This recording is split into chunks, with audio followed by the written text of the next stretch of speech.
Good evening. Just want to say thank you so much to Friends of the River for honoring my book, Water Always Wins, Thriving in an Age of Drought and Deluge. Executive Director Jan Dorman calls rivers charismatic mega features, and I just love that. In talking about this book, I sometimes ask people in the audience to name their favorite body of water, and it turns out that many people are friends of a river, or creek, or lake. I myself grew up camping and hiking all over California, and a childhood friend and I sort of had a dare with each other that we would swim in any body of water that we came across.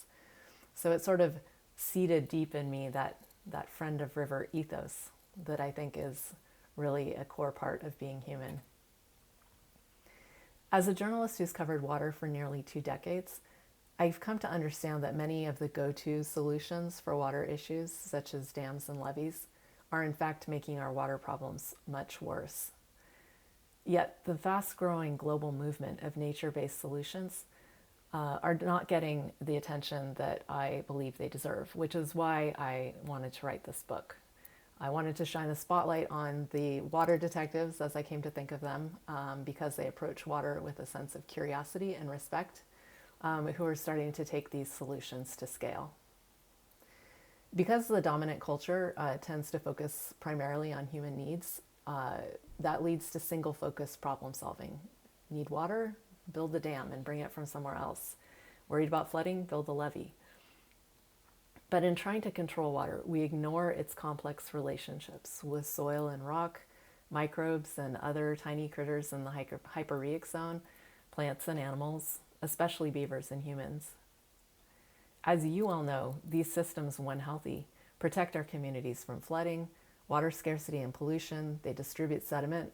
They store carbon dioxide at a rate 3 to 5 times more than a lot of forests. They provide food and homes for many forms of life, including our own. Yet these services are not typically counted in the cost-benefit analysis of, say, a levee, nor is their destruction counted against it. The areas most affected by our desire for control and our development are where water slows on land. These are wetlands, floodplains, mountain meadows, and forests. Many projects that I cover in my book seek to protect these areas or restore them. And for that reason, I came to think of this as the slow water movement. Every slow water project is unique to its place, works with the local geology, ecology, and culture, but they share common principles. Slow water projects are local and distributed rather than distant and centralized. They respect water's agency and relationships and work with them, deploying systems thinking rather than single focus approaches. They are socially just. They don't protect some with levees while increasing risk to others. They don't take water from some while taking water away from others, as often happens with dams. They are community facing. In some places, they are led and maintained by the community, or if they are led by water professionals, they offer community access and education. When it comes to nature-based solutions, many decision makers still have an attitude of, well, that's nice, but it can't be a significant part of the solution. But that's a misunderstanding of the scale of human disruption of the water cycle. We've actually filled or drained up to 87% of the world's wetlands. We've intervened with dams and diversions on 2/3 of the world's rivers, and the land area covered by pavement in our cities has doubled just since 1992. So returning space to water needs to be at a similar scale to that disruption. But the good news is that people are already starting locally, starting small, but small spaces add up. It's cumulative in the way that solar panels on everyone's roof adds up to a lot of electricity. Already people are taking slow water to scale regionally and nationally in India, China, the Netherlands, Peru, Kenya, and even in California, in the way the state is now taking groundwater replenishment and storage seriously.